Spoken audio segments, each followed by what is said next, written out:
محترم ناظرین، السلام علیکم ورحمۃ اللہ وبرکاتہ۔ ایک بہت اہم سوال یہ ہے، کیا قربانی کرنا گھر کے ہر شخص پر ضروری ہے یا صرف گھر کے ذمہ دار پر؟ الجواب وباللہ التوفیق۔ بسم اللہ الرحمن الرحیم۔ اس سلسلے میں شریعت کا ضابطہ یہ ہے کہ ہر ایسا شخص جو مسلمان، عاقل اور بالغ ہو، مقیم ہو اور ساتھ ساتھ میں وہ شخص صاحب نصاب ہو تو اس پر قربانی کرنا واجب ہے۔ قربانی کرنے کے لیے صاحب نصاب ہونے پر سال گزرنا کوئی ضروری نہیں ہے۔ صاحب نصاب اس شخص کو کہا جاتا ہے کہ جس کے پاس 52.5 تولہ چاندی یا 7.5 تولہ سونا ہو، یا کچھ سونا ہو اور کچھ چاندی ہو، اور ان دونوں کو ملا کر کے اگر چاندی کا نصاب مکمل ہوتا ہے تو وہ شخص صاحب نصاب کہلائے گا اور اس شخص پر قربانی کرنا واجب ہے۔ اگر کچھ سونا ہو اور چاندی ہو اور ان دونوں کو ملا کر کے چاندی کا نصاب مکمل نہیں ہوتا ہے تو اب یہ دیکھا جائے گا کہ اس کے پاس حاجت اصلیہ کے علاوہ کوئی اور سامان ہے یا نہیں ہے۔ اگر اس کے پاس حاجت اصلیہ سے علاوہ کوئی سامان ہو، تجارت کے لیے ہو یا ایسے ہی گھر پہ رکھا ہوا ہو اور وہ استعمال میں نہ آتا ہو، تو اگر اس کی مالیت کو ملا کر کے چاندی کا نصاب مکمل ہوتا ہے تو اس شخص پر قربانی کرنا واجب ہے۔ یا اگر اس کے پاس نہ سونا ہو اور نہ چاندی ہو اور نہ تجارت کے لیے کوئی اور سامان ہو، تو اگر اس کے پاس کیش موجود ہو تو 52.5 تولہ چاندی 1 تولہ 600 روپے کے حساب سے لگایا جائے تو قریب 31,500 روپے تک چاندی کا نصاب پہنچتا ہے۔ تو اگر اس کے پاس کیش میں وہ قرض دار نہ ہو، اگر کیش میں اس کے پاس 31,500 روپے ہو تو اس شخص پر قربانی کرنا واجب ہے۔ یا قربانی کے ایام میں اس شخص کے پاس 31,500 روپے ہو جائے یا کہیں سے آ جائے تو اس شخص پر قربانی کرنا واجب ہوگا۔ لیکن ہمارے معاشرے میں یہ دستور بنا ہوا ہے کہ صرف گھر کا ایک ذمہ دار ہوتا ہے، اس کی طرف سے قربانی کی جاتی ہے اور باقی لوگ قربانی نہیں کرتے ہیں۔ یا تو باپ کے نام سے کی جاتی ہے یا ماں کے نام سے کی جاتی ہے، یا گھر پہ جس کا انتقال ہو جاتا ہے اس کے نام سے قربانی کی جاتی ہے۔ عام طور پہ ایسا ہوتا ہے، گھر کا جو باپ ہوتا ہے وہ بھی صاحب نصاب ہوتا ہے، جو ماں ہوتی ہے وہ بھی صاحب نصاب ہوتی ہے، گھر کی اولاد لڑکا اور لڑکیاں بھی بہت سو کے صاحب نصاب ہو جاتی ہیں۔ اگر ماں الگ صاحب نصاب ہے اور اولاد بالغ ہونے سے کے ساتھ ساتھ وہ بھی صاحب نصاب ہے، لڑکیاں بھی اگر گھر میں ہو اور وہ بھی صاحب نصاب ہے، تو گھر کے اس حساب سے گھر کے ہر شخص پر قربانی کرنا واجب ہوگا، اگر وہ صاحب نصاب ہو اور مقیم ہو، بالغ ہو۔ اور یہ بھی سمجھا جاتا ہے کہ اگر صرف ایک شخص نے قربانی کر لی گھر میں سے تو سب کی طرف سے کافی ہو جاتی ہے، ایسا نہیں ہے، بلکہ شریعت کے یہاں ہر شخص الگ مکلف ہے، تو اس لیے ہر شخص پر الگ سے قربانی کرنا واجب ہوگا اگر وہ صاحب نصاب ہو اور مقیم ہو، مسلمان ہو، عاقل اور بالغ ہو۔ آگے یہ بات ذہن نشین رکھیں کہ اللہ تبارک و تعالیٰ کے یہاں 2 چیزیں دیکھی جائیں گی۔ نمبر 1 قربانی کرنے والے کی نیت، اور نمبر 2 ایسا جانور اللہ کے راستے میں قربان کرنا جو بے عیب ہو، جس کو شریعت عیب نہیں مانتی ہے۔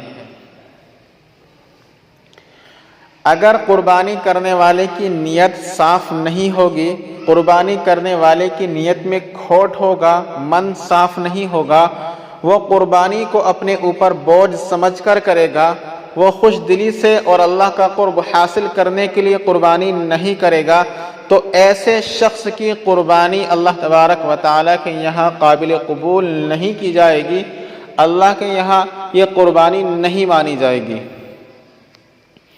اور اگر نمبر 2، اگر ہم نے اللہ کے راستے میں ایسا جانور قربان کر دیا جس کو شریعت عیب دار کہتی ہے، تو ایسا جانور قربان کرنے سے بھی اللہ تبارک و تعالیٰ کے یہاں وہ قربانی قابل قبول نہیں کی جائے گی۔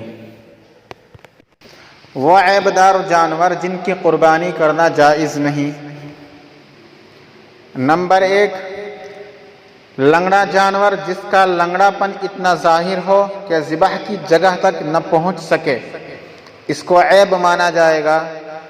بحوالہ ترمذی شریف، ابو داؤد شریف۔ نمبر 2، اندھا یا ایسا کانا جانور جس کا کانا پن ظاہر ہو، اسے بھی عیب مانا جائے گا، عیب شمار کیا جائے گا۔ بحوالہ فتاوی الہندیہ، فتاوی رشیدیہ۔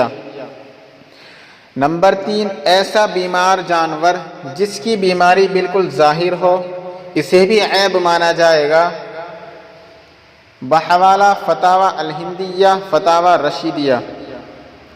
نمبر 4، ایسا دبلا مریل بوڑھا جانور جس کی ہڈیوں میں گودا نہ رہا ہو، اسے بھی عیب مانا جائے گا۔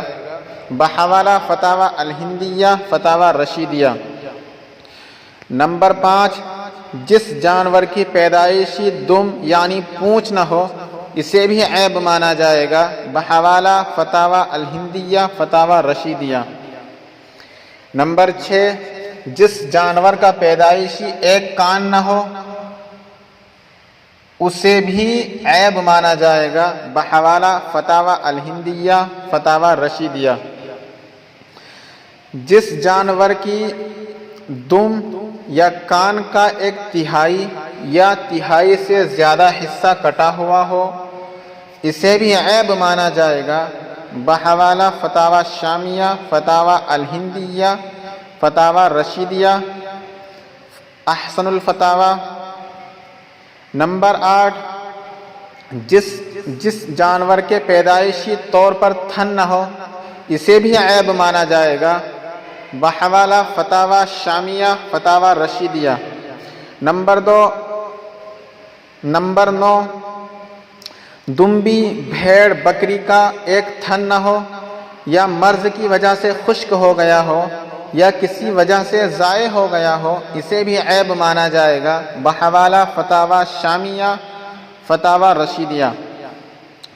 نمبر 10، بھینس وغیرہ اونٹنی کے 2 تھن نہ ہوں یا خشک ہو گئے ہوں، یا کسی وجہ سے ضائع اور ختم ہو چکے ہو، البتہ اگر ایک تھن نہ ہو یا خشک ہو گیا ہو تو اس کی قربانی کرنا جائز ہے، اسے عیب نہیں مانا جائے گا۔ بحوالہ فتاوی شامیہ، فتاوی رشیدیہ۔ نمبر 11، آنکھ کی تہائی یا اس سے زیادہ روشنی جاتی رہی ہو، اسے بھی عیب مانا جائے گا۔ بحوالہ فتاوی الہندیہ، فتاوی رشیدیہ۔ نمبر 12، جس جانور کے دانت بالکل نہ ہو یا اکثر گر گئے ہوں یا ایسے گھس گئے ہوں کہ چارہ بھی نہ کھا سکے، اسے بھی عیب مانا جائے گا۔ بحوالہ فتاوی الہندیہ، فتاوی رشیدیہ، احسن الفتاوی۔ نمبر 13، جس جانور کا ایک یا دونوں سینگ جڑ سے اکھڑ جائیں اور اس اکھڑنے کا اثر اس کے دماغ تک پہنچ جائے تو اسے بھی عیب مانا جائے گا۔ بحوالہ فتاوی الہندیہ، فتاوی رشیدیہ۔ نمبر 14، جسے مرض جنون اس حد تک ہو کہ چارہ بھی نہ کھا سکے، اسے بھی عیب شمار کیا جائے گا۔ بحوالہ فتاوی الہندیہ، فتاوی رشیدیہ۔ خارشی نمبر 15، خارشی جانور جو بہت دبلا اور کمزور ہو گیا ہو، اسے بھی عیب شمار کیا جائے گا۔ بحوالہ فتاوی الہندیہ، فتاوی رشیدیہ۔ نمبر 16، جس جانور کی ناک کاٹ دی گئی ہو، اسے بھی عیب شمار کیا جائے گا۔ بحوالہ فتاوی الہندیہ، فتاوی رشیدیہ۔ نمبر 17، جس جانور کے تھن کاٹ دیے گئے ہوں یا ایسے خشک ہو گئے ہوں کہ ان میں دودھ نہ اترے تو اسے بھی عیب مانا جائے گا، بحوالہ فتاوی الہندیہ فتاوی رشیدیہ۔ نمبر 18، جس کے تھن کا تہائی یا اس سے زیادہ حصہ کاٹ دیا گیا ہو اسے بھی عیب مانا جائے گا، عیب شمار کیا جائے گا، بحوالہ فتاوی الہندیہ فتاوی رشیدیہ۔ نمبر 19، بھیڑ بکری کے ایک تھن کی گھنٹی جاتی رہی ہو، ختم ہو چکی ہو، اسے بھی عیب مانا جائے گا، بحوالہ فتاوی الہندیہ فتاوی رشیدیہ۔ نمبر 20، جس اونٹنی یا بھینس وغیرہ کے 2 گھنڈیاں جاتی رہی ہوں اسے بھی عیب مانا جائے گا، عیب شمار کیا جائے گا، بحوالہ فتاوی الہندیہ فتاوی رشیدیہ۔ نمبر 21، جس بھینس وغیرہ کی پوری زبان یا تہائی یا اس سے زیادہ کاٹ دی گئی ہو اسے بھی عیب مانا جائے گا، یہ بھی عیب دار شمار کیا جائے گا، بحوالہ فتاوی الہندیہ فتاوی رشیدیہ۔ نمبر 22، جلالہ یعنی جس کی غذا نجاست اور گندگی ہو اس کے علاوہ کچھ نہ کھائے اسے بھی عیب مانا جائے گا، یہ بھی عیب دار شمار کیا جائے گا، بحوالہ فتاوی الہندیہ فتاوی رشیدیہ۔ نمبر 23، جس کا ایک پاؤں کٹ گیا ہو اسے بھی عیب مانا جائے گا، عیب دار شمار کیا جائے گا، بحوالہ فتاوی الہندیہ فتاوی رشیدیہ۔ نمبر 24، خنثی جانور جس میں نر اور مادہ دونوں کی علامتیں جمع ہوں اسے بھی عیب دار شمار کیا جائے گا اور یہ بھی عیب مانا جائے گا، بحوالہ فتاوی الہندیہ فتاوی رشیدیہ۔ مسئلہ، کسی جانور کے اعضاء زائد ہوں، مثلا 4 کے بجائے 5 ٹانگیں یا 4 کے بجائے 8 تھن ہوں، چونکہ یہ قربانی میں عیب ہے لہٰذا ایسے جانور کی قربانی کرنا جائز نہیں، بحوالہ المحیط البرہان۔ مسئلہ، جس جانور کا پیدائشی طور پر ایک خصیہ نہ ہو اس کی قربانی درست ہے، بحوالہ فتاوی محمودیہ۔ تنبیہ، اگر غیر مقلدین فقہ کی دشمنی اس وجہ سے کرتے ہیں کہ وہ قرآن و حدیث کے خلاف ہے تو مندرجہ بالا وہ عیوب جن کا ذکر قرآن و حدیث میں صراحتاً و تفصیلاً نہیں ہے، صرف فقہ میں ہے، ان میں سے ہر عیب کے خلاف قرآن مجید کی صریح آیت یا کوئی صریح غیر معارض حدیث پیش کریں۔ مسئلہ، اگر ذبح کے وقت جانور کو گراتے ہوئے جانور کی ٹانگ ٹوٹ گئی یا آنکھ پھوٹ گئی یا کوئی اور عیب پیدا ہو گیا تو قربانی درست ہے، اسے عیب نہیں مانا جائے گا، بحوالہ بدائع الصنائع فتاوی رشیدیہ قدیم۔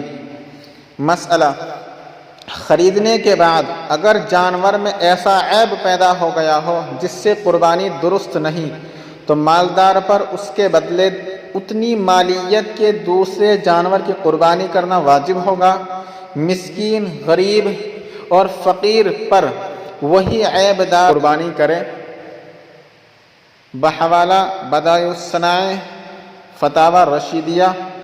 وہ سارے کے سارے عیب جن کا میں نے ابھی آپ حضرات کے سامنے تفصیلاً ذکر کیا ہے، اب مستحب یہ ہے کہ جانور کے اندر کسی قسم کا عیب بالکل نہ ہو۔